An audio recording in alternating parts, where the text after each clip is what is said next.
Hi, I'm Yuka. Do you know how much electricity this projector used for our presentation?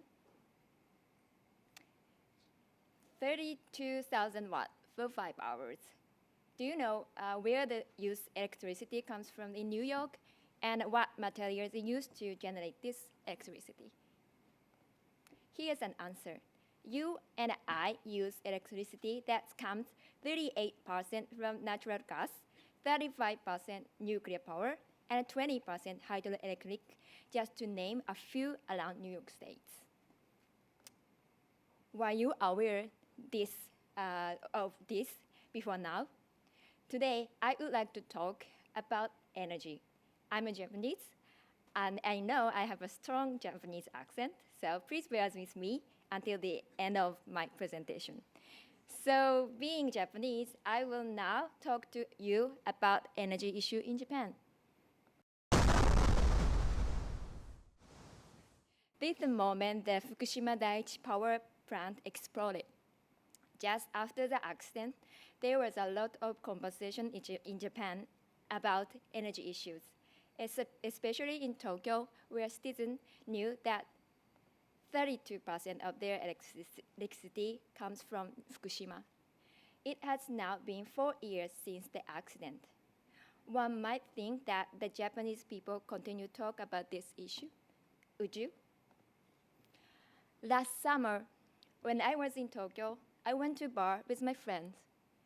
I wanted to now know what they thought about nuclear power and what action they were taking.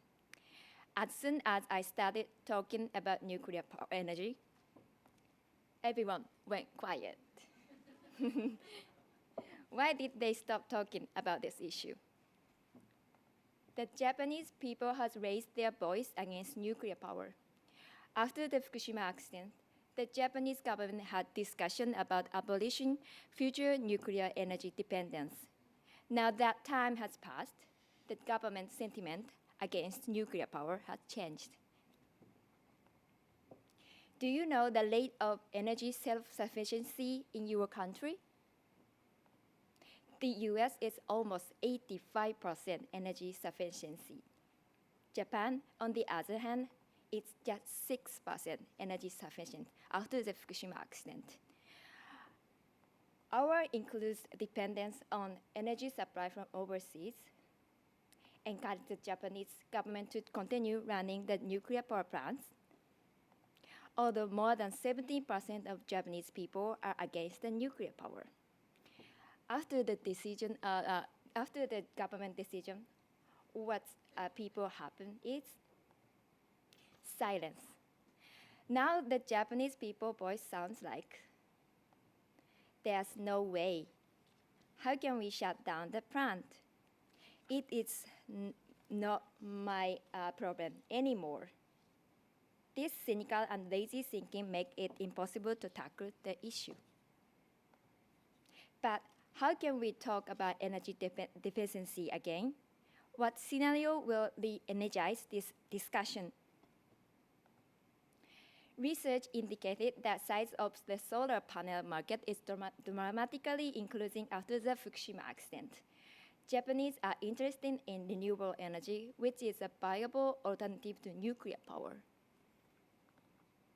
Last winter, I met 3 solar power activists who established their own electric power company after the Fukushima accident. After speaking with these 3 energy innovators, my understanding of renewable energy alternatives to nuclear power in Japan was broadened.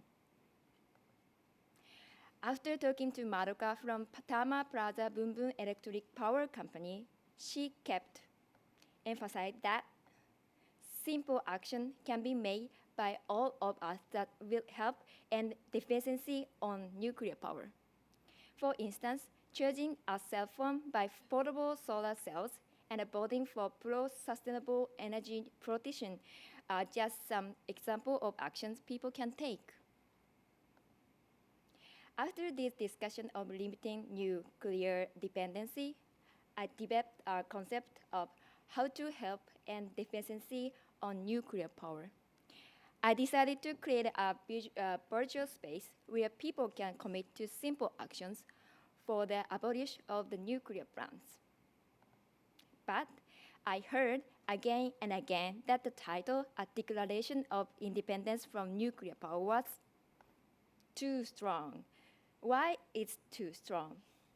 I am to reach those Japanese citizens who have given up talking about nuclear power, energy. And then it's down on me. Here is one of the main obstacles.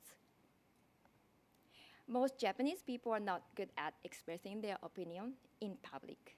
Trust me, you cannot imagine how hard it for me to be up here now. Even if they hope that nuclear plants will be abolished, they are afraid to talk about this controversial issue. So, how can I remove the audience's main obstacles? There are 3 clues: Japanese culture, anonymity, subtlety. The design solution is YUBIKIRI. YUBIKIRI, which means a pinky promise in Japanese, is a photo contribution site aiming to generate conversation about shifting toward sustainable energy. YUBIKIRI presents 76 simple actions, the YUBIKIRI list, that help people practice sustainable energy habits.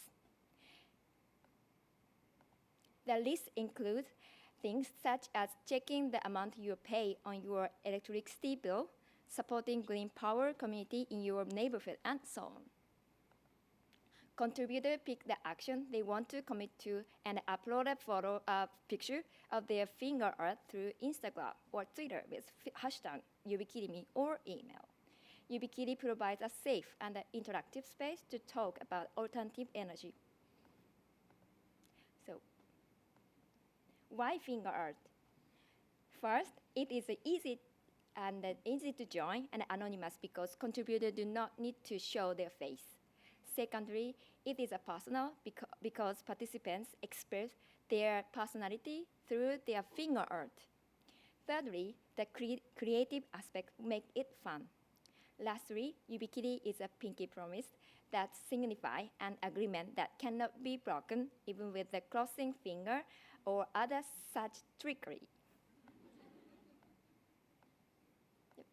So let me show you how it works, and please make your own YUBIKIRI commitment.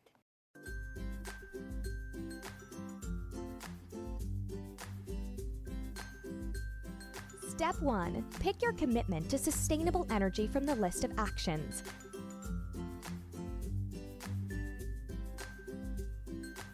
Step 2. Design your message and take a picture of your finger with it.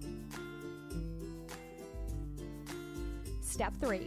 Post your picture on Instagram or Twitter with the hashtag YUBIKIRINI or email it to us. Your photo will appear on the top of our homepage. Try it. Thank you. Here is user voice. YUBIKIRI shows us that saving energy can be creative and not painful. I don't want to upload my photo on my Instagram account, but the mail form makes it easy to hide my name. YUBIKIRI makes want to talk again about energy issues. YUBIKIRI was launched only a month ago. YUBIKIRI aims to inspire 1,000 contributors as well as generate 1,000 conversations about alternative energy. Please join us and begin the conversation. Thank you.